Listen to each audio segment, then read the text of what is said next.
It is not our technology that will enable us to prevail in the galaxy.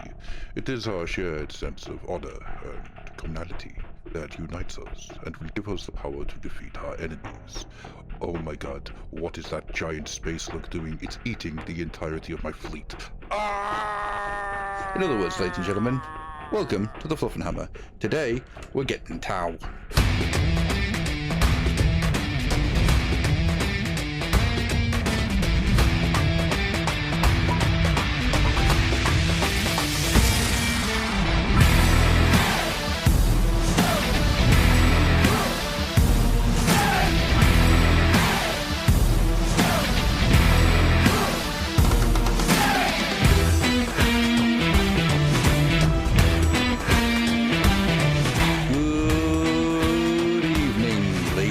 Gentlemen, welcome once again to the Fluffenhammer, where I, as always, am Adam. I say as always, it's been a while for me, because the computer went boom, it literally melted, which is why everything sounds so much calmer and quieter now.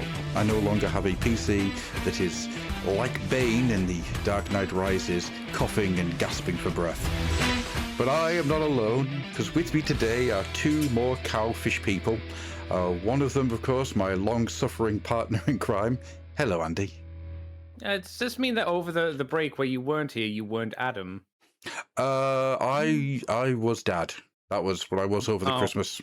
Over Christmas. You were nothing else but father. I was just father. I was the bringer of presents, the cooker of meals, and the man who stared angrily at the chocolates. The great man who stares. As both my hair and beard have grown quite dramatically over the Christmas period, I may have actually become Santa. Can you eat any kind of chocolate, like even dark chocolate? Actually, well, yeah, dark chocolate. Anything that isn't milk chocolate is completely fine.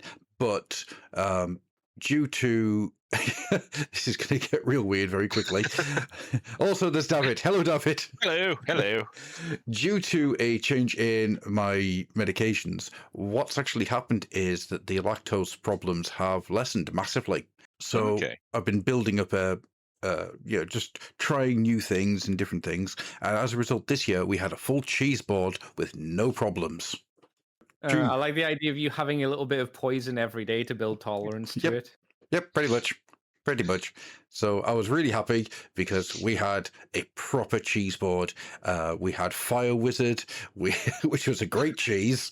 We had Dead Pig, which is also a great cheese. It was just cheese. It was really good. I don't know any of these cheeses that you speak of. I know of mozzarella and cheddar. I went to Tesco's and I bought cheeses with the best pictures on the front. Oh, do you have a club card? Yes. Okay, I was going to say, why would you ever go to Tesco's unless you have a club card? Oh, good. That's why I don't go to Tesco's. Oh, God, no. I don't want to get railed in the ass for just not being part of their membership program. I mean, it's the same with Asda now. Oh, yeah. Because you need their card or their app to get the best prices. And it's just like, well, I miss reward points. Just points. It's weird that Sainsbury's right now is the best place to go shopping because they didn't put their prices up as much as the other shops. Ugh. Yeah. Sainsbury's isn't a great shop either. No, it's not. But it's for like a big monthly shop. It's probably the best place to go. Yeah, outside of Aldi, or Lidl. But Aldi and Lidl are always they've got good prices, but they don't have everything you want. Yeah, and it always makes you slightly suspicious by how good their prices are. I mean, pig trotters. That's what's in their burgers. Just pig trotter. Ground up pig trotter. Ground up people. Oh my burgers from the people minds. Oh my god, this McDonald's knockoff burger is made of people! And it's delicious! I'm going to keep eating it. Nom, nom, nom. If it tastes good, I don't mind. I've already got holes in my brain. I could do with a few more. Yeah. There's a hole in my brain, dear Liza. I'm eating a person, dear Liza. Wow. But if it tastes good, does it really matter? I think it does, Andy. I think morally it does. I don't know. If I'm like 80, I think cannibalism is probably okay because I'm already 80. So Which way round is the important question. Well, I'm going to be the eater. Not going to be the ET. I'm going to be old. No one would want my flesh. You think you have enough teeth because human flesh is like pork, so it's can get chewy and slightly stringy. You're going to eat meat at 80.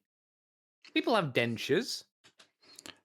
I don't know. I mean, if you boil a person, right, and I'm not saying that you should do this, but if you boil a person for long enough, tell them it's a bath and then just throw them in. Yeah. And then eventually, it's all just going to come straight off the bone and you can just have person broth. That's true. Yeah. I mean, it sounds rather like you're advocating for turning a human into a pulled pork sandwich. I would recommend before you boil them, Mr. Gruff, you drug them to sleep and then shave them because you don't want hairy meat. That's true. So before you can go into our special outside bath, you have to cover yourself in Veet. Why does this Veet smell like paprika? Oh, no reason. Don't worry about it. Don't worry about it. It's our special tanning powder. Is this actually mayonnaise? Nah. No, it's magonaz. It's a special thing from France. I'm getting hints of mustard. I'm getting Gas. I'm getting hints of mustard. I'm getting hints of brummy. I'm getting hints. Oh yes, I recognise this is a very gamey meat. This is clearly from the southeast of the country. Well, I guess in a way, Belle Delphine, the streamer, kind of popularized like human broth, right? Yeah, Oh god. Yeah, that's in a way, yeah. It's the first step towards cannibalism, is what I'm saying. Maybe you shouldn't take the second step. They do say the first step to hell is cannibalism. Is Belle Delphine. The first step to hell is YouTube streaming. That's it. I don't think the first step on the way to hell is cannibalism. I think if you're already in hell because of cannibalism, I don't think it's the first step, surely. No, I don't think anybody just wakes up in the morning and goes, you know what I want to do? Damn myself by eating a person. I think there are layers, levels, in fact. I just want to point out, when George recommends that we watch Hannibal, he's not suggesting it as an instruction manual. George is a gourmet. If anybody is going to have eaten a person by the time they die, it's going to be George. True. Yeah. Just welcome to my larder. It's just like people lined up, blindfolded. Anyhow, what we're going to do today is we're going to talk a little bit about the Tau. So Andy and I was going to say Andy and Andy. No. Double me. Andy. Oh, no. It's Andy and Andy. Woo! You're doomed, Adam. Doomed for all time. So You weren't that sad for being down for all time, to be fair, in that movie. They're still cracking jokes. Yeah, well, maybe they ate people. That's what happened to them. Oh, yeah, that's true. Well, the Marleys. Yeah, they ate Muppet flesh, the forbidden felt. Well, yeah. Well, at the start, there's a load of vegetables that are saying help were being stolen, so they're sentient. That's true. Oh my god! In Muppet World, any food you eat is murder. They're sentient. Yeah, probably. Yeah. Yeah. Thinking about the process of foul to feast in the Muppet universe gets dark real quick. However you slice it. Are there any animals, like real animals, in Muppet Chickens. kind of existence? There's No, chickens. but they're Muppets. They're puppet chickens. They're not real chickens. There are puppet or Muppet cows as well. Yeah, that's a. So what do Muppets eat? Do Muppets eat real cows and chickens, or do they eat Muppet cows and chickens? And can people eat Muppet cows and chickens, or can we only eat real cows and chickens? I think the only person who's got an answer to that is Tim Curry. Oh, I thought you were going to say Michael Caine. Oh no, I mean Michael Caine Both would. of them were. Michael Caine just bludgeoned everybody's head in and ate them. See, I if you told me Tim Curry was a cannibal, I'd be like, that makes sense. Tim Curry's Yeah. tried everything under the sun. There's Oh, yes. no way if somebody said to Tim Curry, have you ever tried? He would probably just go, yes, in 1988. No, depends Yeah. what you mean by people and if I consider them to be human. Have you ever eaten a person? Yes, your mother. Oh, no. because that's what It Tim said on Curry. a death report that she died of curry. I didn't think it meant you. If you're getting his good side, it's called curry in favour. Moving on. Oh, man. Right, moving on. So Andy and David, with a young Mr. White, gathered together to talk about the Imperial Guard just before Christmas, when everything kind of went sideways on this end and I was no longer able to record. So we've had some people reach out and said that they really enjoyed that. Mr. White, unfortunately, at the moment is moving house, so he is unavailable. So you've got me, the other Adam, and we're going to kind of just mine David's brain for Tau information. So, I mean, I think the first place to really start off when talking about the Tau is, did you get into the Tau originally when they first appeared? I didn't, but my housemate did. Mm-hmm. So I was at university at the time, and we were both because I was into the hobby and he had been into the hobby, I kind of got him back into it. And the Tau he was thinking of NIDS Mm-hmm. when they had their 3rd edition release, and then the Tau dropped. And that was kind of his bag with the whole anime mech suit vibe. Yeah.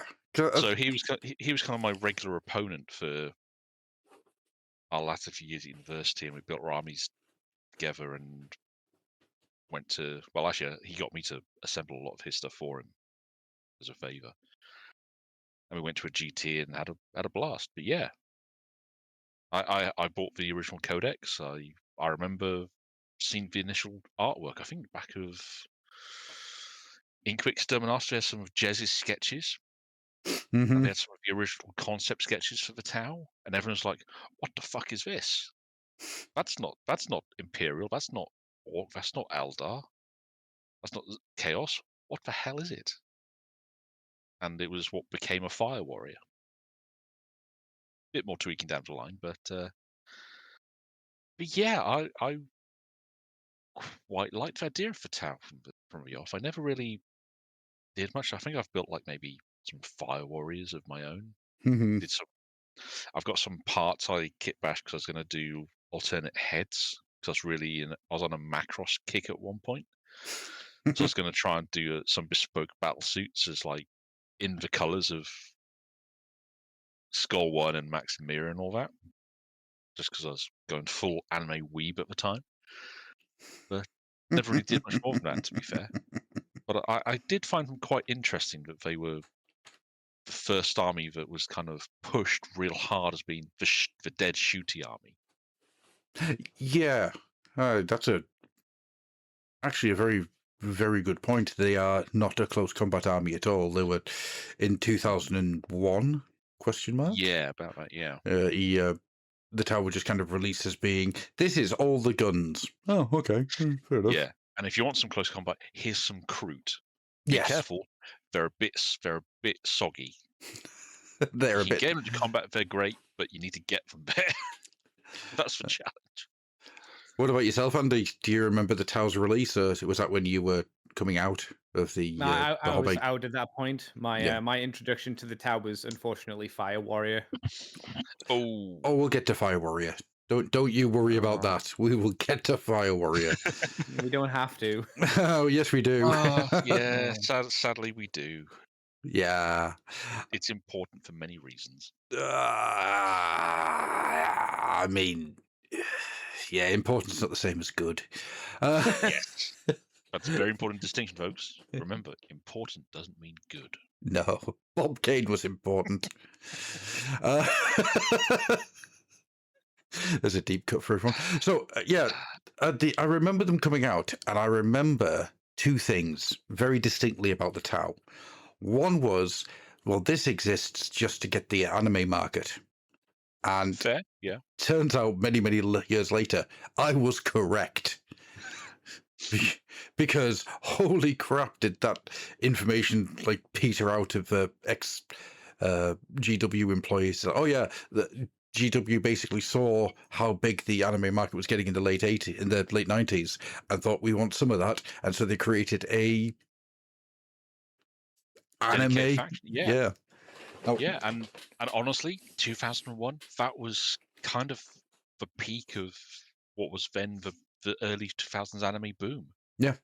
Because I remember I I'd was be going interested to into know if it actually garnered a lot of anime fans, because I imagine unless you're into miniature gaming, Hmm. just introducing an anime-esque army is not gonna No. make you go, "Oh, now's the time I want to get into Hmm. learning how to paint in 3D and not 3D model and glue things together and customize stuff." That's fair. I mean, it was more. It was an army that they did spotlight it prominently. It was a lot of stores had stuff in their windows because it was still a time when you had rotating displays, big storefronts in prominent locations. It's not nowadays. The stores are tend to be much smaller unless Yeah. it's a flagship shop. But back then, they were normally in decently prominent spots, and they would highlight. I remember they had big posters, big standees, and whatnot. And they did push for Tau quite heavily when it launched because it's a full army release, which for the time was a bit rare. It's an all new army, almost entirely plastic. So the only metals were a couple of, I think it was for Pathfinders were metal, and Hmm. some for character, and the stealth suits were metal. Everything else, barring characters who were metal as well, but all the units were plastic or plastic and metal hybrids. So you had the battle suits was a complete kit. The broadsides were a metal and plastic hybrid. The crew were plastic. The crew tops and the crew hands were metal, but they went along with the set. The devilfish was a plastic kit, and the broadside was not broadside. The hammerhead was a plastic kit in its own right, and it's been pretty and that was a drop. That was a big drop for the time. We hadn't really seen much like that before. So what you're telling me is it missed out on the cool metal minis. I think Yeah. it's something. Made them easy to do, obviously, but there's a lot of good metal minis that they just, I guess, weren't allowed to have. I mean, the metal stuff they did have was interesting. So specials were metal. Farsight was a hybrid of the battlesuit kit. Alan was it Alan Sheeran? You didn't have the dude in the chair as the ethereal character. Instead, they gave us a dedicated close combat character who had no armor, just a big spear, and was an ethereal because why not? And of course, the Kroot special character was a Games Day exclusive. Because of course it was, because Yes. that was W at the time. Yeah, that's right. Good God. Yeah. This was the same period where the Space Wolf Priest generic model was a Games Day exclusive. Yep. It's just like, why? Basically, they aimed at you to make you upset, is what you're saying. Yeah, they did. They really did. But the book itself was that's right. And the Vespid, I think, were part of that initial release, or they came a few months later down the line. Yeah, Vespid were a little bit later, if memory serves me right. Because I think the original run was you got Kroot, you got the troops. The Fire Warriors. Yeah. The Pathfinders were a separate metal kit. Yep. Not plastic as they are now. You got Battle suits. one battle suit. Well, you could buy a squad pack of them, but they sold it separately as well because that was what they did. Same as with Heavy Weapons Cluster for Guard. Yep. There was something else you got there as well, but I can't remember what it was. But the Vespids were a little bit later on. They started to. It's when they were starting to. They were trying to tease the waters with more of these auxiliary units. Yeah. In. Which honestly is a bit of the Tau lore.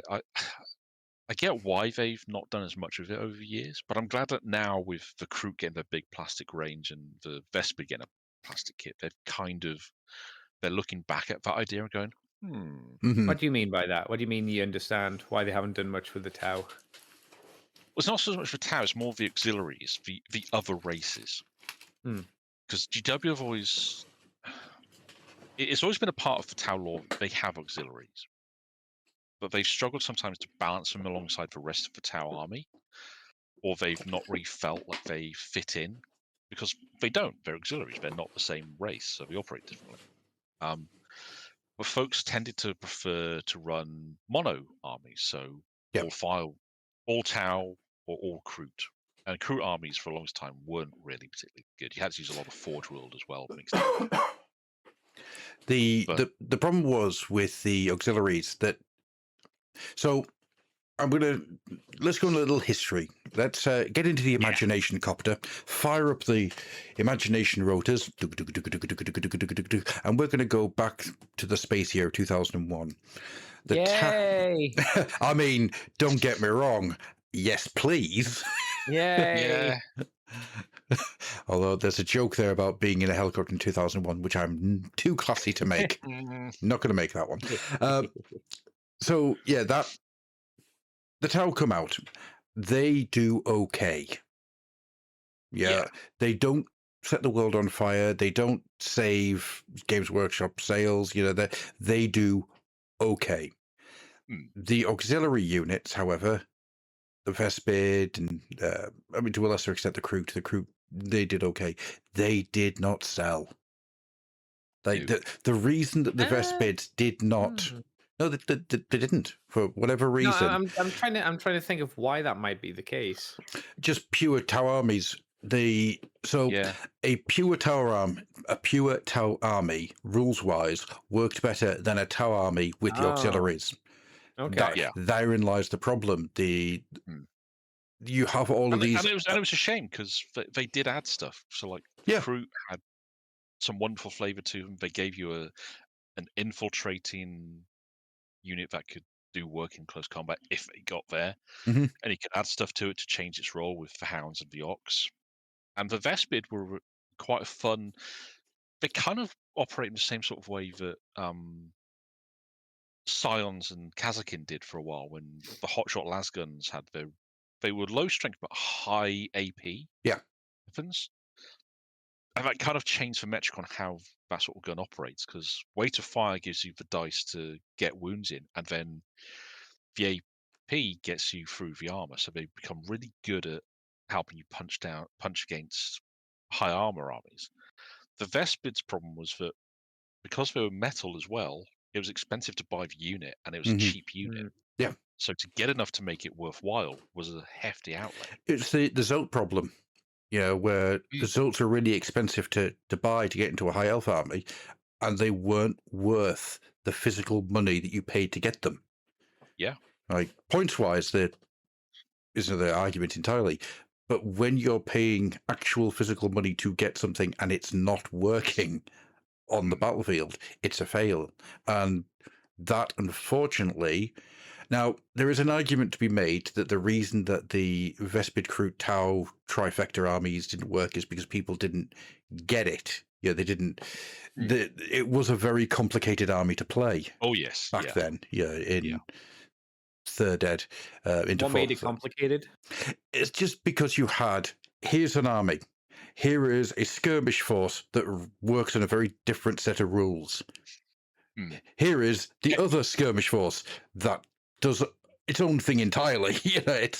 There was basically had all these different interactions taking place, and trying to balance it. Just if you could, great, you could actually do real work, but it was easy just to run pure Tau.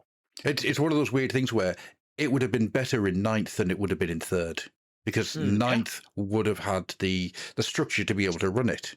It's in the same way that the Tyranid army in Epic was a completely different beast, and it was a struggle to play because it pushed against the actual framework of the rules so much. Yeah, it's the same here. But if you could get your head around how it operated with those changes, it was a really devastating force. Same with the Tau. Absolutely. But when you've got an option for Tau, we can just go, oh, I'm not going to play with these elements. That bunch is too expensive. Those ones only have a single kit and a few metals to play with. I'm going for all the fishmen instead. Yeah, fish cows. They're fish cows. Yeah. And the way the Tau works as a pure army was actually, it's always been pretty heinous if you're not prepared for it. If you don't know what to expect from a Tau army, they can clean up most forces in the game if they get a good turn of shooting. Yeah.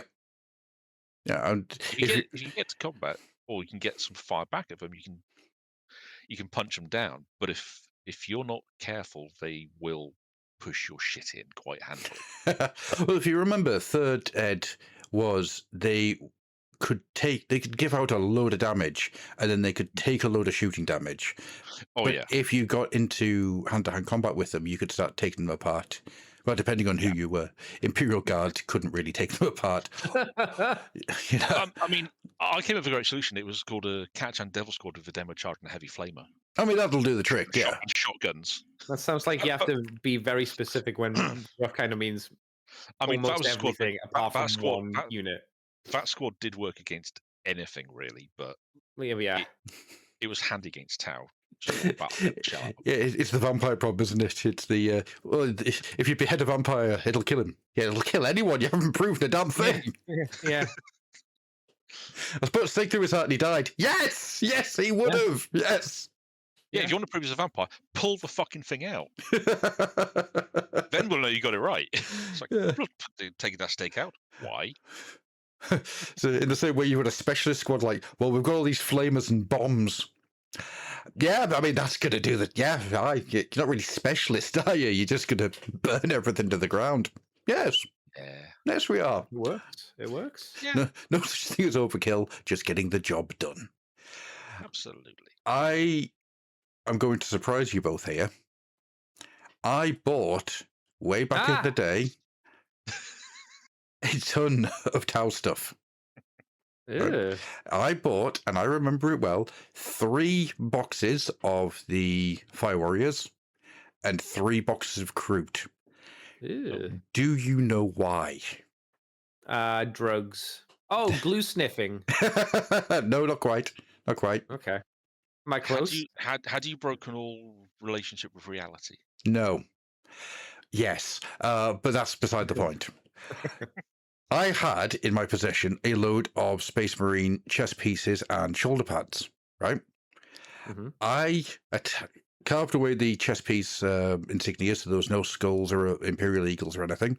Put the chest pieces on the Tau legs, then had the shoulder pads going sideways rather than up, and then carved away the Kroot heads and put them in. And I had Protoss from StarCraft. Oh, okay. Right. It was a lot of work and wasn't worth the end result. But I ended up with something that looked a lot like the Protoss from StarCraft. And I had my little Protoss army that would appear in various games. And it was really fun to have. It was tons and tons of fun. That works. Yeah. The downside was, of course, that people would look at them and go, "What are they?" And then you had to explain. The Protoss from StarCraft. Okay. Who would have thought little Adam would know that in the year of our Lord 2026 we'd be getting our own Protoss minis? Yeah, and That's so weird. I still don't trust it. No. I don't know why. It's even weird because it's Blizzard. That's why. Yeah, true. Weird because there hasn't actually been a StarCraft video game since 2009? When was the last part of StarCraft 2 released? Oh, a long time ago. Yeah, long but time. They've re-released StarCraft and StarCraft 2 to run on modern hardware, but they've not. That's all they've done. They haven't done anything else. It's still the games still get play on in South Korea, but that's kind of keeping that scene afloat. That game, or vice versa. Yeah, I mean, but I think Warcraft 3 Reforged just stopped any kind of remake of StarCraft because Jesus. And Overwatch 2 as well. And all the scandals within the company. I was going to say, was Overwatch 2 bad? Because I genuinely don't know. Right, okay. It's basically just Overwatch 1 again, but with even worse abilities to buy things. Oh, good.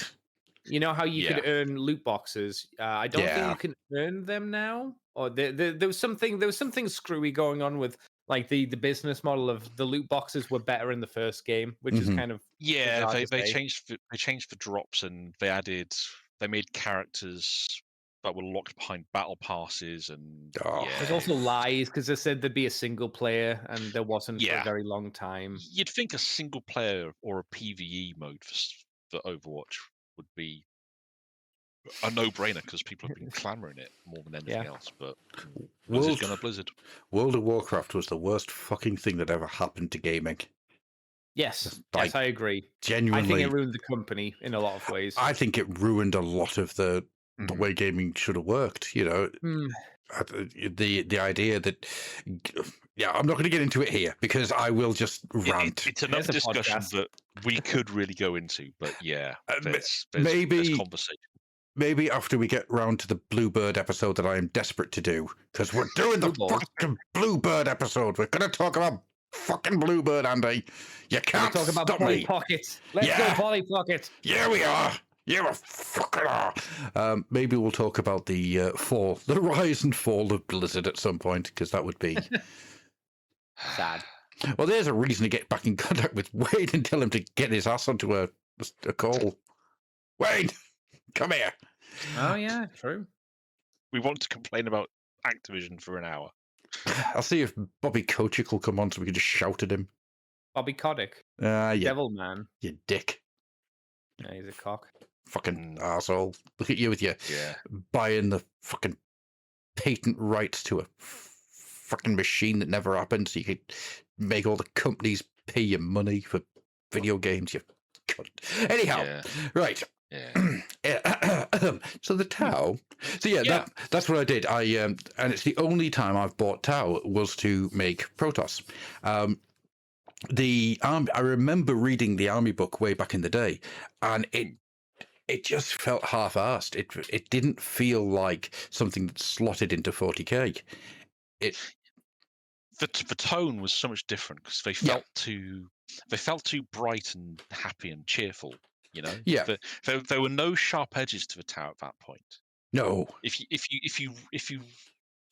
you read in enough, you could start to say, well, why did they all start listening to these ethereal Bergs in the first place? That can't be right. That can't have just happened out of nowhere. But it was another additional two before they started to bring that in and make them feel really. Well, they turned it into the Tau Empire instead of the Tau. That change where they gave it a bit more of an edge.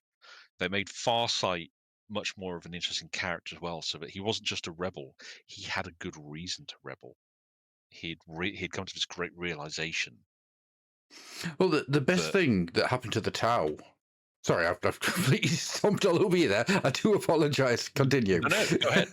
The best thing that happened to the Tau was the idea that there was something happened to the planet and they were cut off, and when the warp storms went away again, there was this massive shift in technology and sociology and like biology. It was like 2,000 years, I think, between the initial Imperial discovery of Tau, and they decided, and they'd already said, it's got barely medieval level sapience on it. Yeah, that's fine. It's got lots of resources. We'll send a fleet in. They'll do the job. We'll claim that for the Imperium. Excellent. Drinks all round, chaps. Back to the lounge. And then a warp storm cut it off for 2,000 years. And the storm stopped, and it was like, where did all this shit come from? Yeah. Why are they sending metal slugs the size of a pineapple through the hull of my tank? Well, it's a really interesting piece of leaving something hanging. You know, we know that it has something to do with the ethereals. We know that in much the same way as the Great Horned Rat came into existence, somebody turned up and said, follow me and everything will be great for you. And it's, oh God, oh no. But yeah, that's what, because the Tau originally they're just a young race, but they've got all this technology. Over time, it's evolved into this idea that they're a young race who got cut off. Something happened to them. Some weird... Something happened. Something uplifted them. Yeah. Gave them that extra little kick in the arse to... And the idea that the ethereals aren't Tau, and it's never been said. It's always been hinted at, which is that's how that's why Games Workshop do the best army books, leaving all these hooks hanging for you to wonder about and think about, and yeah, if you want to do something with it, do something with it.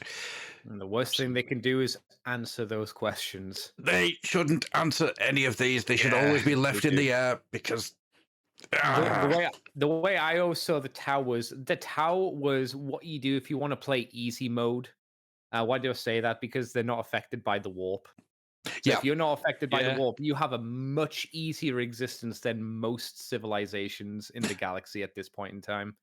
Yeah. The one thing I was thinking about while pooping was, do they use warp travel? Do they go through the warp to travel? I don't think they do. They skip. Yeah. Is how they do it. Well, they've got two methods. They've got one system now that they have wormholes, I think, that can send. Is how they got some of their more recent expansions done. Yeah, they Babylon 5 it. Yeah, Okay. but they also their ship's designed to do short hops through the warp, so they jump in and out just very quickly. You're So absolutely right when you say skip. So they never actually enter the warp. They skim along it like a stone. Yeah. I was wondering, because does that mean that when Tyranids invade, that they're cut off from travel or not?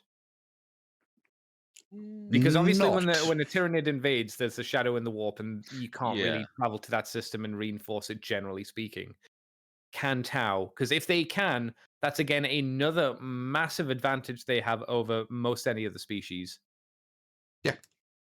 Yeah, and So it is playing on easy mode if you're the Tau. The only thing they don't have compared to the other forces is numbers. Pretty much. That's it. There's a great Wow. So I thought thing about my brain just went, no, they have numbers, and then I realised you meant, oh no, numbers of people. Yeah. Well, numbers in comparison to the Imperium. Yeah, I mean, they just don't count. No. Yeah, I mean the Tau as an empire is such a tiny fraction compared to the Imperium. It's actually quite funny. Like the Imperium could wipe them out, but the Imperium has too many fronts to fight on. Yeah. I mean, the Damocles Golf Crusade that the Kane books deal with in quite a large amount. That was all poised to wipe the Tau out of existence, and then the Tyranids arrived. Yeah. And it's like, let's reprioritize. And every time this happens, the Tau get a chance to kind of regroup, reconsider, and they invent some new bullshit to put a pound of steel through someone's face with railguns. Sorry, railguns are. Railguns. I love the idea of railguns, but Tau being just built around railgun technology amuses me greatly. I always remember doing a live-action roleplay many years ago, and there was a guy trying to get the GMs to agree to him that what he'd built was a sniper railgun. And the answer was no. It's like, oh no, I wonder who shot the president. Let's follow this charge of superheated air all the way back to the shot. Yeah. Which is an excellent segue, though, into Fire Warrior, because that's where the rail rifle came from. Yeah, all right, let's get into it. Yeah, Fire Warrior is. I don't think Fire Warrior necessarily a bad presentation of 40k. I think it gets a lot of tonal stuff right, but it's the gameplay that pisses me off. It's awful. Yeah, it's like I don't know if you guys ever noticed this, but with Fire Warrior, you know how most of the pulse rifle, the pulse carbine, lasgun, autogun, all that, you have single shot and burst or automatic fire, right? Mm-hmm. Now I thought I'd try something, so I tried firing the burst mode, but just in single shots. Yeah, doesn't matter how you do that. If you do that, each shot in the sequence, even if you're firing each shot individually with a single press of the mouse, with the fire map button, will still go to the same spread. Animation. If you have a gun that only fires in full auto, it will only fire in that spread. You cannot be accurate with it because it won't. Even if you're intentionally firing it in a way that would be accurate, it's infuriating. But when it gets stuff right, like the bolt gun is terrifying. First time a Space Marine comes through a door and starts throwing bolt shells at you, and they are rockets, effectively. it's genuinely a moment of, oh shit, what have I done? It gets that right quite nicely. It's just a lot of the other stuff. It's Yeah, it's like everything is a bullet sponge. Everything. yeah, and And you know, when a basic human trooper is a bullet sponge, you go, I don't want to play this because I've got to get through 500 of these guys or more. And if like one dude takes up, let's say, 30 seconds of shooting to kill him, and you multiply that over and over again, gameplay is going to get really repetitive really quickly. And it did. yeah. Hang on, I have my Art of Warhammer 40 video games book here, and there's a great because they do talk about Fire Warrior. Here we are.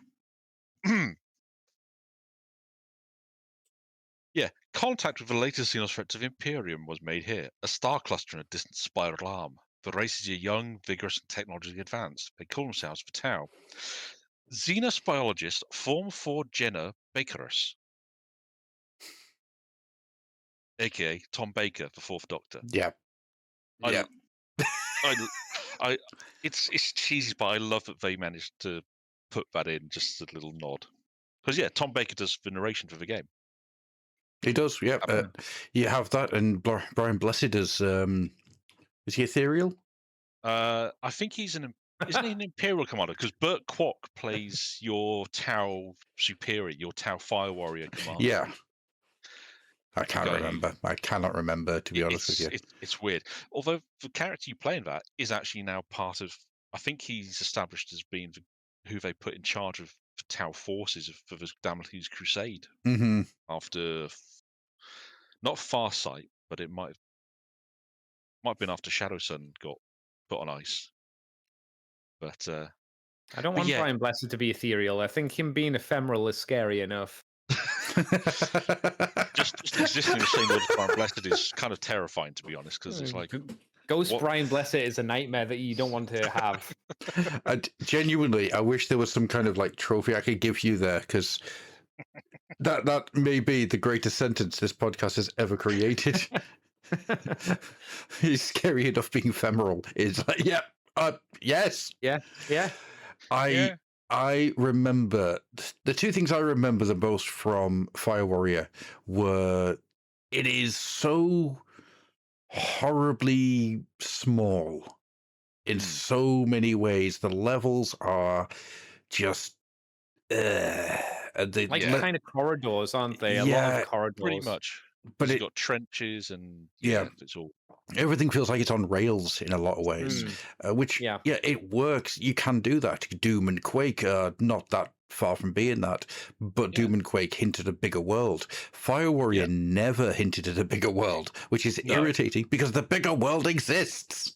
Yeah, and it was a PS2 shooter designed for PlayStation 2 in the 2000s. Forget it was a PS2. I always think it's PS1, but no, it was PS2.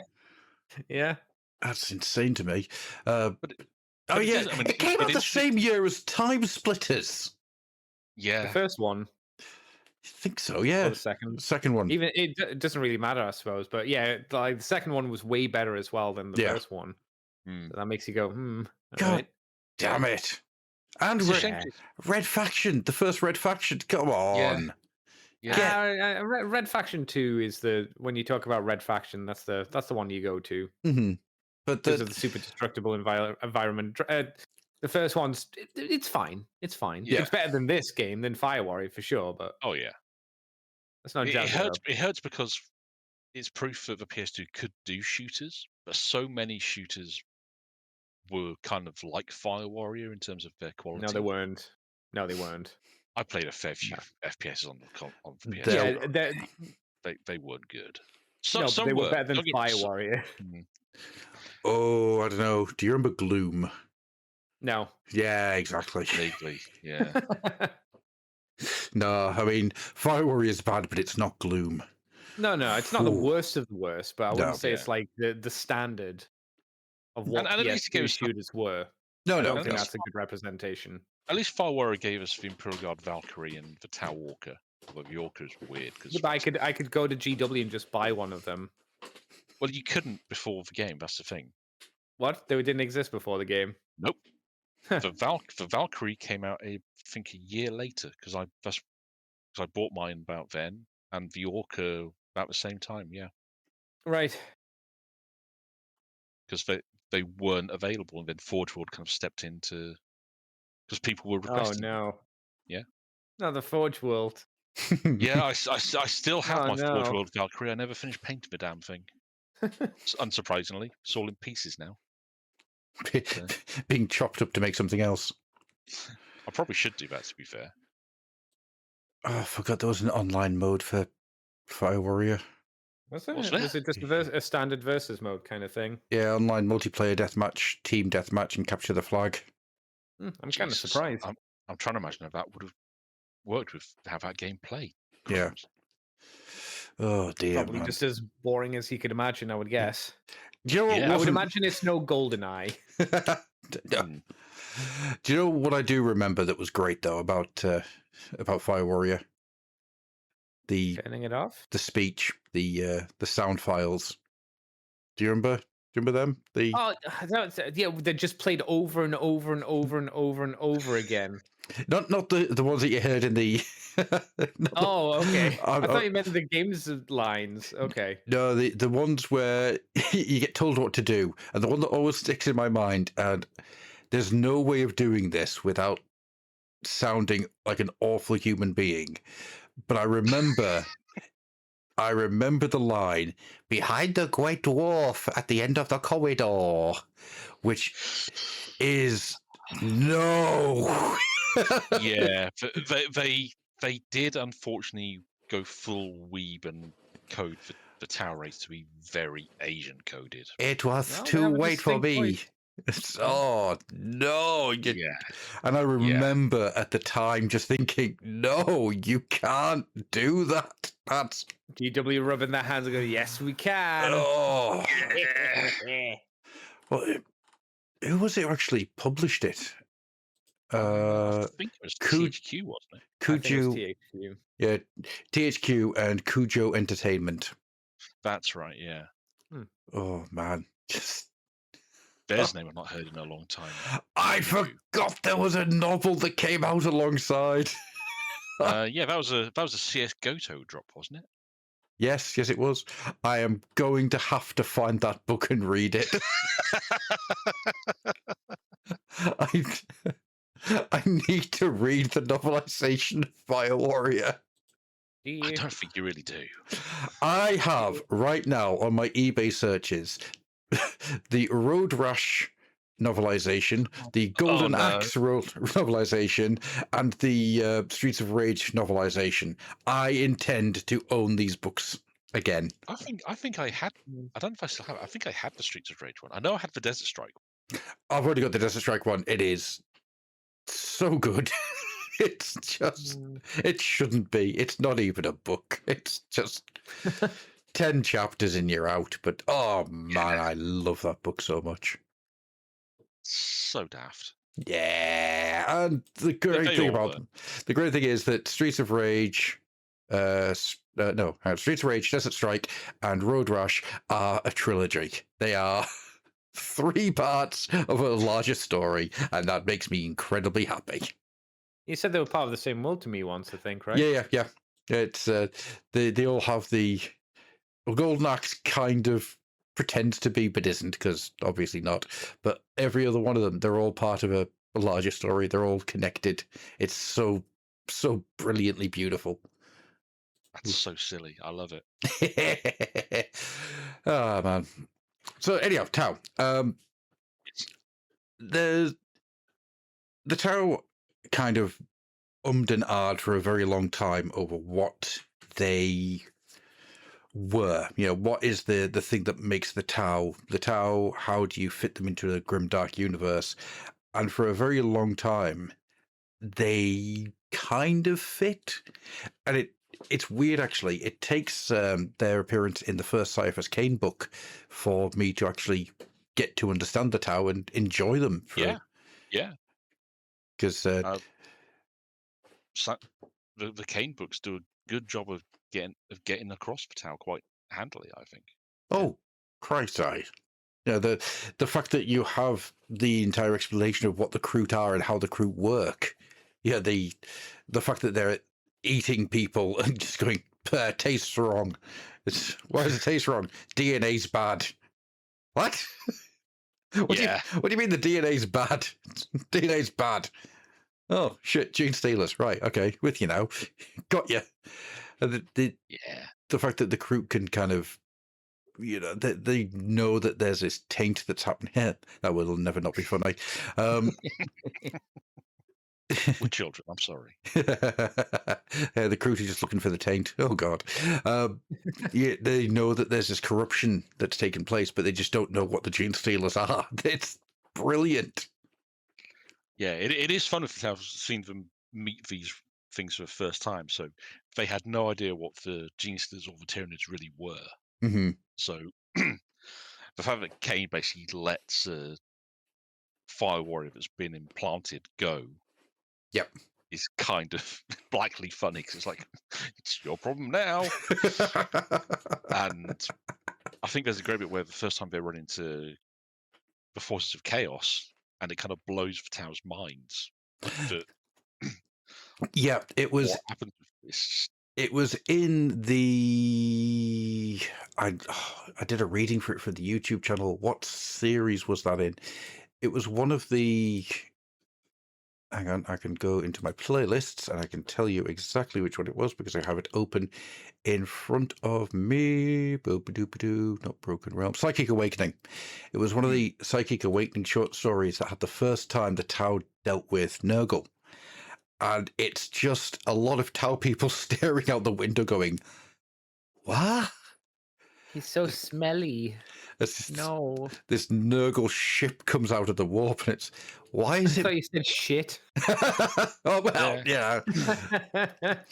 It's just this Tau commander staring at it going, why is it blinking at me? It's a spaceship. Yeah. Yeah, to them it would be a Cthulhian, like Lovecraftian horror. Oh, yeah. Yeah, Fun. Yeah. if you consider even like sort of humanity, even though they're not allowed to know the full extent of chaos is still a thing. There are monstrosities and mutations all over the place. The Tau just like pop into real space and have to deal with all this. It's, nah, I'm not doing this. We want you to have the 5th expansion. No, this universe is mad. I'm not doing that. Do you think that's what happened to Shadowsun? Can't we just stay home instead? No. I want to stay right here where I'm not having to deal with either giant bug lizards that are going to eat my brains or ships that blink. Yeah. There's some kind of blood god getting power in one of our worlds. I'll go sort it out. Comes back 20 years later. Nope. Yeah. Nope. Wasn't dealing with that. Just wasn't dealing with that. It was just eating people. Just pouring blood all over its face. Blah, blah, blah, blah, blah, it said. And response is, fair enough, we'll leave you to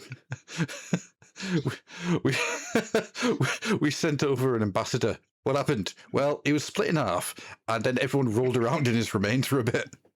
And after, well, the watercasters have been reviewing the data off his camera, and it's fascinating, but for us getting very ill very quickly. There's this, we think he's called Nergal, and we went to speak to him, and then all of our drones just started growing actual limbs and trying to kill us. We don't understand. Why are your drones buzzing now? It's. I think that's the strength of the Tau, is having these stories where they meet something for the first time and have to deal with it. They can be really entertaining. Absolutely. And more often not. That only has a certain shelf life, right? Of course. At some point that will get mined out, and then the thing that makes the Tau interesting will be gone, unfortunately. Well, no, what's happened, because that's been something that they've done for many years now. And I think it happened it was either 9th or 10th edition. I can't remember which it was now. They subtly changed the background of the Tau and that made them a lot more interesting. So the idea that the Tau now have basically their own emperor. There's a statue, holographic statues. They're all over the place. One of the ethereals, I think the one who originally had a minion was in the chair, got killed. Mm-hmm. And they haven't told anyone outside of, like, I think Farsight and Shadowsun know. Yeah. That's kind of it. Yeah. Outside of the ethereals themselves. And they've been using an AI-powered hologram of this ethereal to run the Tau Empire, to give speeches and push forward the 5th sphere expansion, I think they're on at the moment. It is, yeah. And it's kind of funny because Farsight is kind of done. He really doesn't have he's loyal to the Tau people, but not to the ethereals. Yes. And he and Shadowsun's relationship was kind of fun because they're both contemporaries of each other. They both were pupils of kind of the previous great warrior. But whereas Farsight is now centuries old because of whatever the Dawnblade does to him, Mm-hmm. Shadowsun's been put on ice because the Tau don't live very long. They've only got like 50 years or so. Yeah, it's like 40 to 50 years, isn't it? Yeah. So Shadowsun basically fights a campaign, gets put on ice, gets defrosted, fights a campaign, gets put on ice. He's a never really out for very long. Kind of, yeah. They're kind of running with the idea that to keep some of this knowledge going, they have to preserve their best commanders. Sometimes they do on an AI chip. Sometimes they keep the commander on ice till they need them. And then defrost them and send them out to do whatever they need next. Which does actually tie into one of the funniest bits of Tau fiction I've read, where someone in a battlesuit takes down a dreadnought, and they start to scan the dreadnought with their suit's sensors, and they realize that not only is the dreadnought itself older than the Tau Empire, the organic component inside it is older than the Tau Empire and is kind of a mess because it's on its life support system. But the idea of the dreadnought being a life support suit for a being who's now older than their empire and is just massively pissed off at the universe. It just does not compute for them at all. It's one of my favorite things in 40k is having other races deal with the Imperium. There's one of the Orc books by Mike Brooks. He has a load of Orc commandos breaking into a Titan, Imperiata Titan.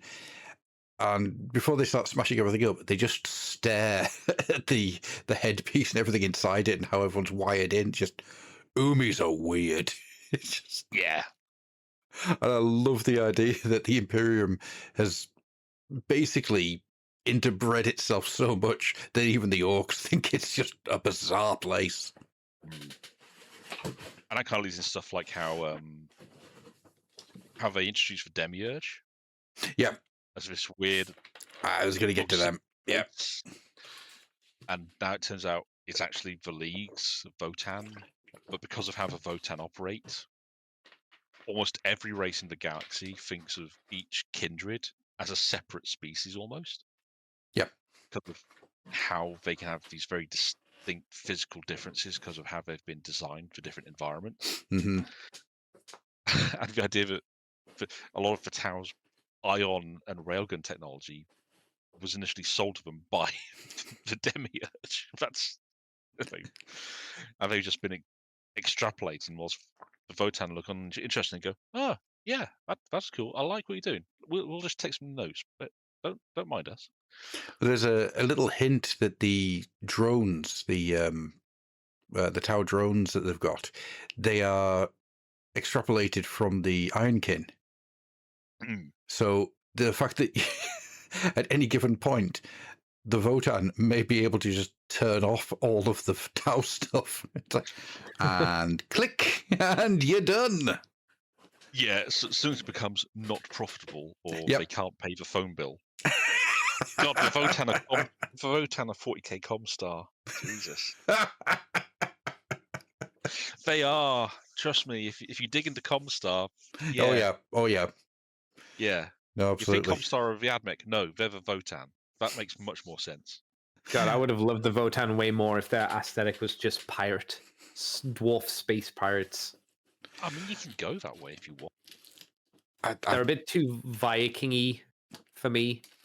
Yeah, I painted all mine up to be Generation 2 Blacktron, so mine, yeah. mine are pirates. They don't have little hats on or parrots, do they? No, they don't Yeah, have space but pirate those are hats. I want them to be long dongs pirates just with space guns. Maybe a bubble helmet. I mean, in theory, if you got between Berserks and the Fire Slayers kits, you could probably whip something up. Oh yeah, yeah. You could easily make a You Chthonian can customize Berserk army. anything, can't you? Yeah, You know, you really. can make them a bunch of chicken people if you wanted. Well, You could.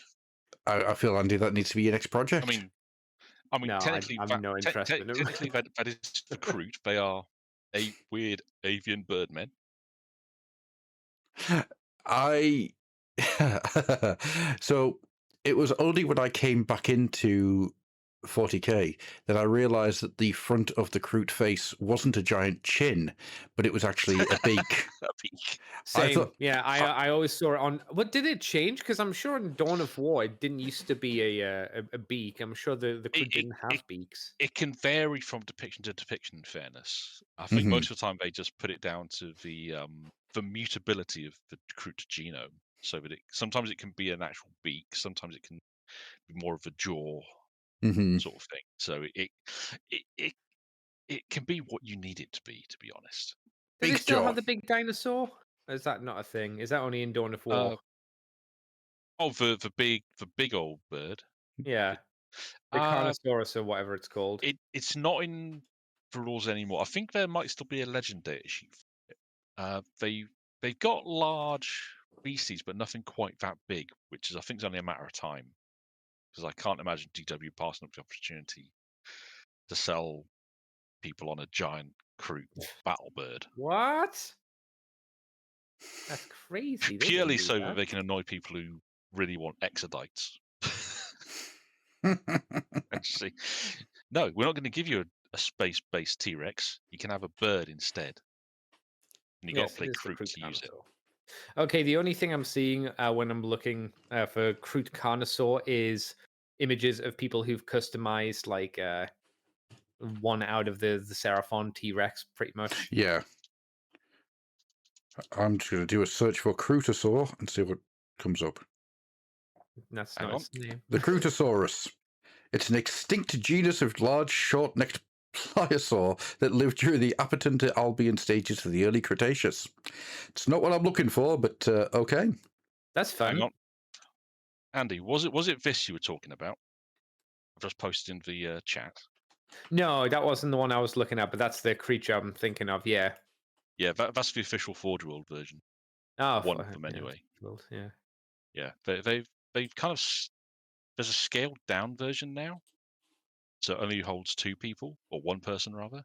Mhm. If But, GW were to do a new version, this would be a good one. Someone's done a customized version where they've got like a T-Rex and they've chopped its arms off and put a battle Ooh. platform on its back and put guns for arms. Oh, you made it into a Storm Surge. That's brilliant. It's a That's good idea because it's Yeah. cruel and it kind of is Tau-y because it's just like, Mhm. what about the guns? It's like, well, that's how you could make it work. You don't really have it as a melee unit. You have it just as a walking battle platform. That could Yeah, work as an that's idea, I think, for a new that's version.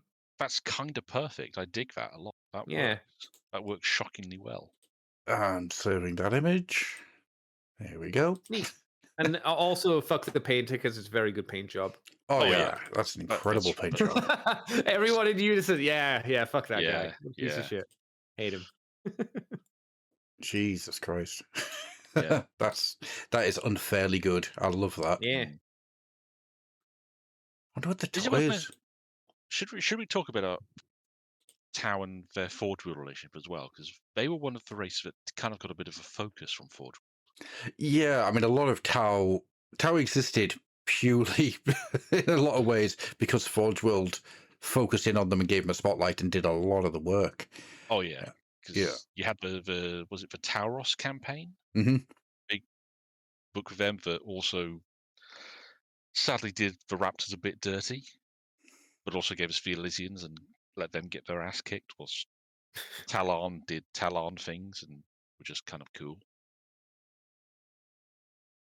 But no, yeah, Forge World did a lot because first they did the Orc. Then you had they did the upgrade to the Hammerhead to do the Sky Ray, the missile tank, Mm-hmm. which is now a plastic in its own right. Yeah. They did the Piranha, the little 2-seater. That thing is so cute. It is, and I love that it got turned into plastic eventually because it's one of the kits that deserved it. They did a weird. Sorry, what was it called? The Piranha. Does it look like a ghost from Halo? Is it that what I'm thinking of? Yes, yeah. It's a Oh, okay. two-seater I thought it ghost. was that. Yeah, that's what I thought it was. There was another one they did that's name escapes me. That was more like a. It didn't have the wings of Piranha, but it had like an enclosed canopy, but not at the sides. So it just had like a roof, but no sides to it, and it didn't really have any guns. It was purely a spotter vehicle. And then you had all like they did so many battle suits. I mean, the Forge World battle suits kind of kept the aesthetic going, and I'm still amazed that more of those haven't translated to plastic, although some have been iterated on a bit more than others to form the current range. Is it fair to say that the battle suit is kind of the Tau equivalent of a dreadnought, but they've gone a bit? I feel like when I see like battle suits, they all kind of blend together a bit, and I don't know whether that's just like silhouette or if that's A just because of little the bit. paint I mean, job. it's more the Tau equivalent of a Terminator, I'd say, as a battle suit. That's Isn't the that the intent crisis anyway. suit? Because that's why I think of the crisis Well, suit. crisis Kind of suit, battle smallish. suit is same sort of thing. But Okay. when you get to the larger ones, yeah, they are supposed more to be like the dreadnought. So the broadsides are the real dreadnought equivalent, I'd say. Hmm. You got the commander suits like the Cold Fire and the I can't remember what the current commander suit's called, but they did make it. They've made it a bespoke suit in its own right, not just a crisis suit, which was a good idea. So Then you had all the flyers and, of course, the Manta. mm-hmm. Good God, the Manta! That thing is bonkers. Is that the giant ship? Yes, it's for table. Yeah. It's like £900, but you get, and it's a 2,000 point unit in its own right. But it also comes with like a 3,000 Tau army that rides inside it. So it's usable, but not really. For a game, not really. No, I mean, this is a ship that it's the smallest interstellar vessel the Tau have. It can travel between star systems. Yeah. And the fact that they did it for the tabletop is just deeply hilarious. Because it's so impractical. Anytime I think the Play on Tabletop team a couple of years ago, they got one and they did it as a project. So they drilled it all out, gave it lighting and all that. They've never used it in the game. They've used it as a setting for a game. They played they played Kill Team over it, which worked brilliantly. The idea of this bunch of Kazakin dropping onto a Manta that was hovering, and then some of the Tau from inside it try and boot them off was kind of fun. I dug that. Yeah, I mean, they only want to do a one video. They don't want to do like a multi-part series, which I imagine with something that big and would cost that many points, it would kind of probably turn into like an Armageddon kind of styled game, right? Yeah, it's Armageddon only. Yeah. It's got legend rules still, but it's just ridiculous. Do people like Armageddon? Because whenever I hear people talk about Armageddon, it's always, man, those games take a long time. That's all I hear about it. They do. I mean, Apocalypse games they're kind of a bit of a flex in a way. They require so much planning, and you kind of have to go in expecting to be playing a game over like a weekend. So yeah, not really fun, but amusing, I guess. Like you say, it's more of a an experience. It's like a fun game. It's a chance for people to get to bring things out of their collection and use them that they really wouldn't normally. But to take pieces that are only intended for display. like 40k scale Titans or full armor brigades they've What built up over the years. what I would suggest to these people is get your Titans out and play Legio Titanicus rules or whatever Oh, it they is. do. You know, the They Legio do. rules. Just do that instead. Don't play with Armageddon. They do that at certain Easier. events. They've scaled up all like the Titan control Yeah. panels. That sounds like the most practical use for those models and to still have fun with them. Hmm. To me, at least.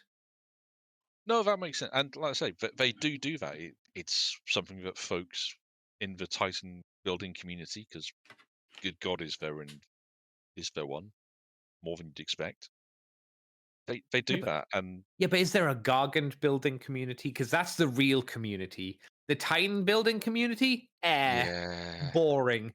The Gargant community? They'd be the lads. They'd be Don't the get me ones that. that have fun. Don't get me thinking, because not a lie, I've always kind of liked how the Orc Gargants are just They're shit.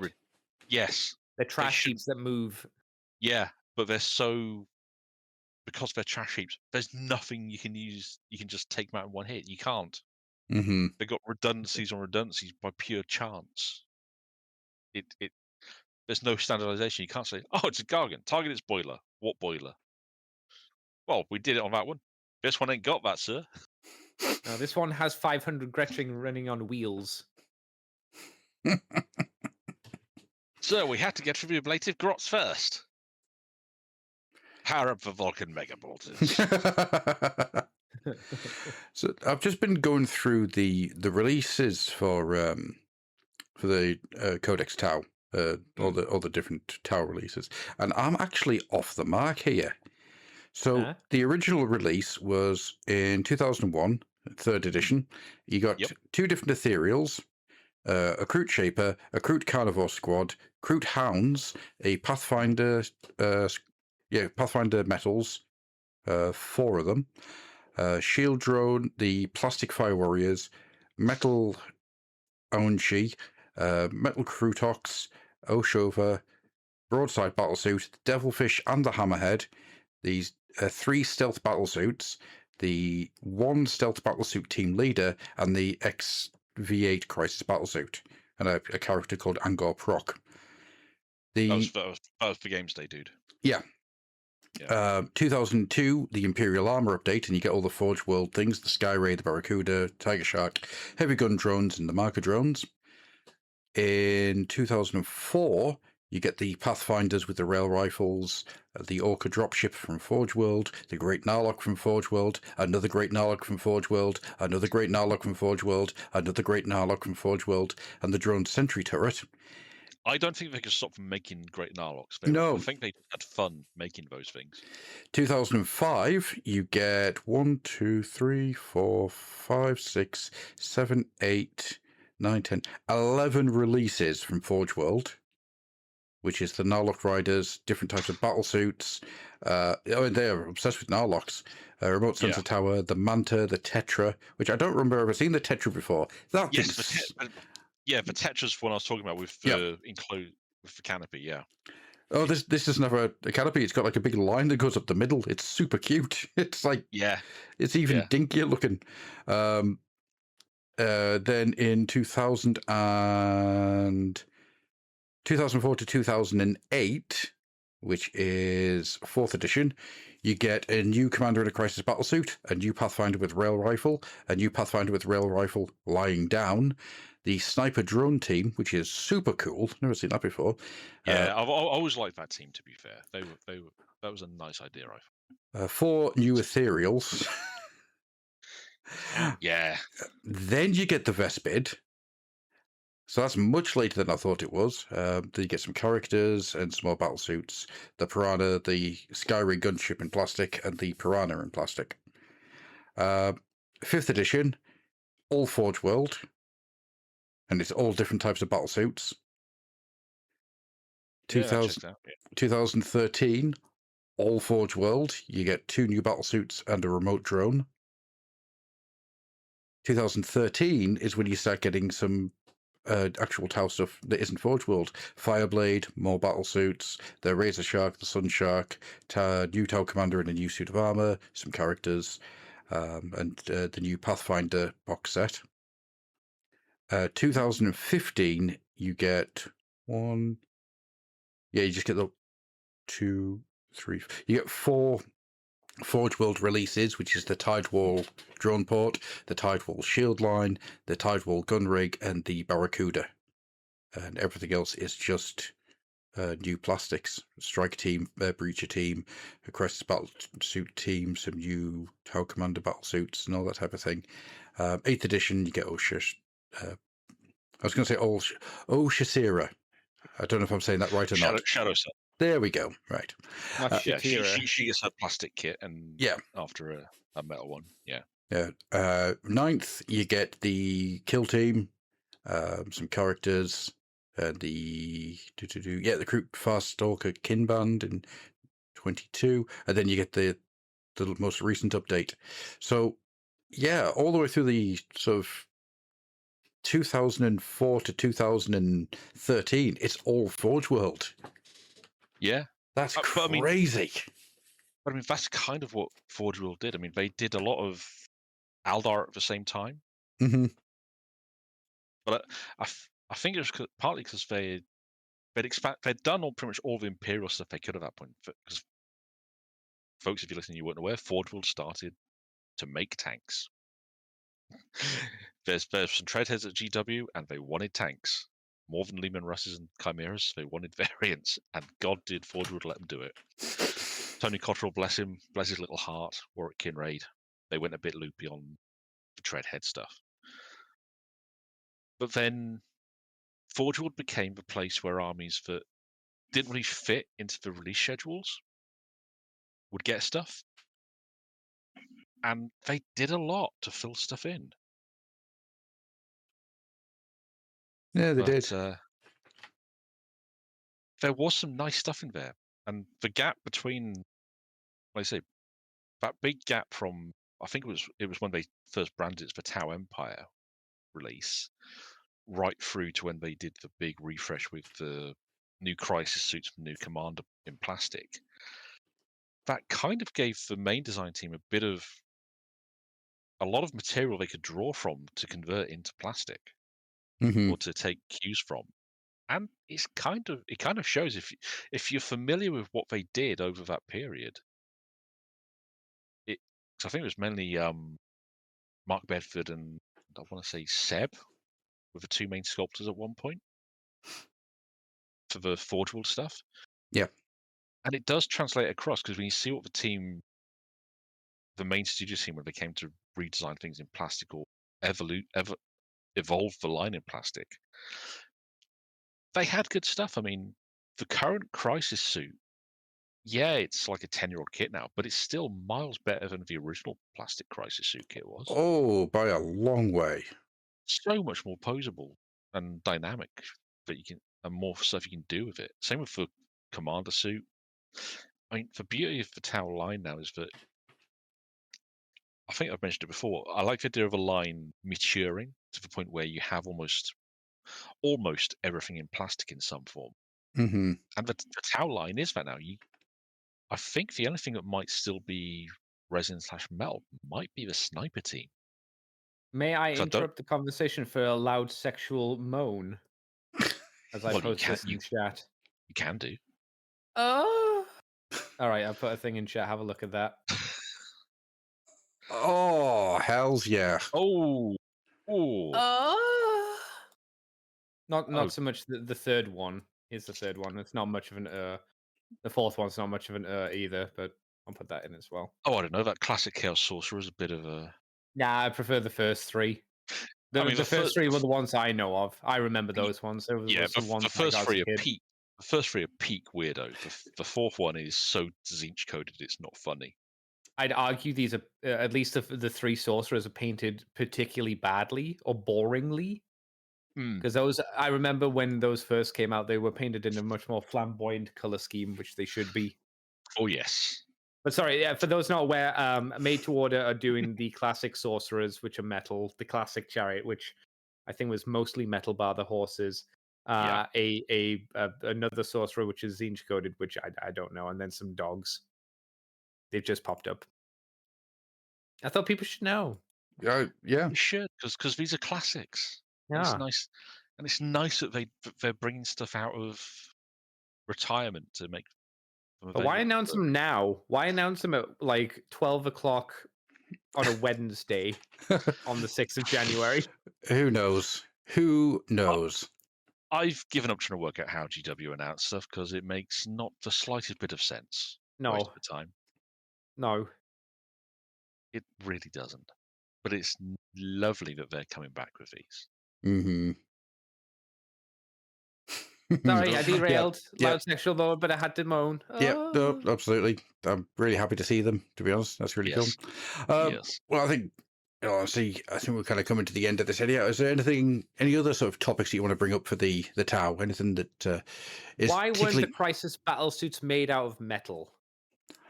Because they would have fallen under their own weight. Yeah, but think how cool they would have felt good and girthy like a good old dreadnought as well. Yeah. Yeah, but then they'd have had to have charged. Carnifex. But then they'd have had to have charged the price for Dreadnought or a Carnifex for each one. And that was when they were like 20 quid a pop. They got the battle suits, I think, on their own. They were able to sell them. I think they sold for a tenner initially. The solo ones. Yes. 25 for a box of 3. Yeah. It amuses me that from you say time to 20 time. for a dreadnought, and then I think of like the Chaos Dreadnought on eBay that's most of the time like 60 quid. I'm like, Yeah. oh. Yeah. Oh. And like Adam says, the legs on the Tau battles. I mean, the broadside was They're a bit notorious thicker. for being a pain to, because that had metal feet, plastic legs, and then you had the missile pods and the railguns. The Were railguns they were supposed- metal? Yes. Yeah. Yes, they No, were. if you're gonna make things metal, you do it from like legs, and then as soon as you get to waist, you go plastic all the way up. Just if you have to do that, just to make If I life remember easier. rightly, the broadsides, the arms were plastic, the missiles attached to the arms, and the railguns went on the shoulders. However, more than one person, including my mate Rich, opted to mount the railguns on the arms instead. Oh, Missile pods on the back, which actually did look better, but brought up its whole new range of problems. yeah, yeah. They were not particularly fun. But the thing is, the Dreadnought and the Carnifex are actually quite solid kits.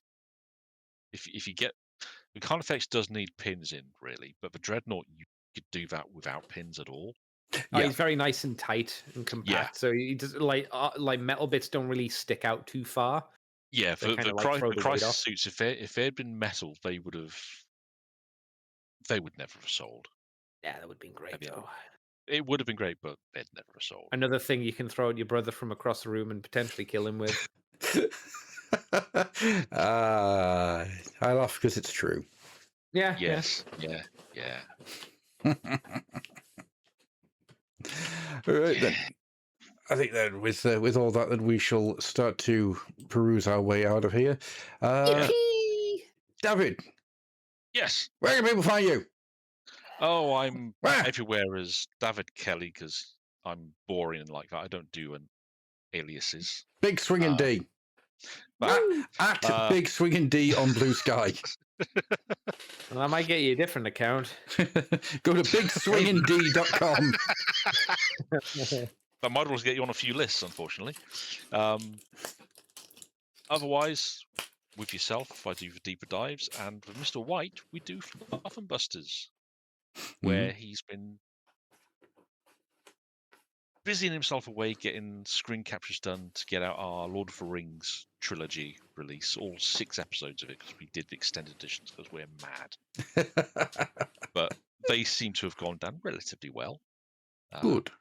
Once he's moved and recovered and probably had something to steady his nerves for a little while, because bless him, he needs it. Yes. We're going to look to start doing some more, but we have plenty of shows in the backlog, so that's all good. Yeah, absolutely. Andy, Where can I find you? You can find me on Twitter, Twitch, and YouTube as Decayed Andy. You can find me on the Moonbase 2 forums and places as Moonbase 2 Transformers podcast, where I talk about Transforms and whatnot. I bought some Transformers, Andy. Well, for your Ooh. child. No, I bought something for me. I don't believe you. You don't do that. I did. More to the What did you point, I buy? don't know if your child believed you. True. No, for Jojo's birthday, he's getting the Cyberworld Grimlock, the Cyberworld Megatron, and the Cyberworld Snow. Oh, When And is his birthday? Is it soon? 15th of January. Oh, I'm nice. so sorry. It was a January birth. That's Aye. expensive. Yeah, it makes it worse when you realise he was born in January 2020. So, Oh no. oh, that was fun. To be fair, you'll never forget his age. No, God, no. No. It'll be easy Yeah, to remember. Yes, you were born the year of the plague. Yay. No, I was in Hobbycraft getting some bits and bobs, and they are selling the Blokies stuff. So yeah. I bought myself one just on the off chance, and it was a Shockwave. So Nice. considering I got the Grimlock Wave last year, and I've got the Shockwave, I'm thinking I might end up getting a few more of these because I really enjoyed putting them together. He was tons of fun. Are you They going are to kind of spray him fun. up and paint him into Energon 6-shot colors? Maybe if I get a second one, I might do that. Okay. I'm looking at a few of them now, going, I want to mod these. It's like, oh no. Blocks are going into some different markets. Apparently, Pokemon at some point, and they have moved into Marvel. Yep. I don't know how those things are. Yeah, I saw about that. It's nice that they've managed to find this little niche of doing these fun little model kits that people are quite down with. I like that. It's nice. I also discovered that Hobbycraft now carries a cosmic fuck ton of Gundam kits. Yes. All right. Their prices are terrible. I can imagine. I didn't spend too much time looking at them. I was just like, that's a lot of Gundam. That's interesting. So yeah, I've got an urge for Japanese model kits, so that's scratching that itch very nicely, without me having to spend it. I might at some point go down the route of getting the 57. Is it 57 Toys? The guys that do Grey Frog and that type of thing. I don't know what you're talking about. Pass. It's the basic like model kits that are super anime battle beasts. Oh, okay. So you get like a frog that's got a cigar and he's in like a massive suit of armor with a suitcase. There's a shark that's in a deep sea diver suit. You get a tortoise that's just riding around a giant mecha tortoise. They're really fun. Really like the look of them. So I might. They almost sound like some of the Goliath things you used to get. Well, like the big whale in the mech suit that you had. Oh yeah, mech whale. Yeah. Ah, that thing was amazing. Love that mech whale. He was brilliant. I have no idea where he is now. I think he probably got destroyed in the Great Flood. Oh, I forgot that happened. Yeah, because I lost that. I lost a lot of stuff in that actually. The Ghostbusters Lego house that was completely wrecked. My Hot Toys Judge Dredd that got completely wrecked. No. Yeah, all the art that I'd got done on at TFN and Auto Assembly over the years, that all got wrecked. Damn. Yeah, came out of that with very little. Very annoying. Ouch. Yes. Ooh, I say. Why can people find you? Yeah. Oh, all right, me. You can find me here on the Fluffenhammer. Go on. Join me on the Fluffenhammer. You can also find my personal stuff on ADNicol, that's NICOL.weebly.com, where I put up art. I put up anything that isn't Fluffenhammer related. So if you want to get a free version of We Can Remember It For You wholesale, I'll put it there. You can listen to it there. So there you go. You can do that. It's just for you. Not you, but you. Oh. Yeah. Okay. Oh. Yeah. Cool. So, with all that being said, we're going to get out of here. Thank you very much to Andy and to David. Thank you. And thank you very much to you guys for listening, if indeed you still are. Bye-bye. Bye-bye.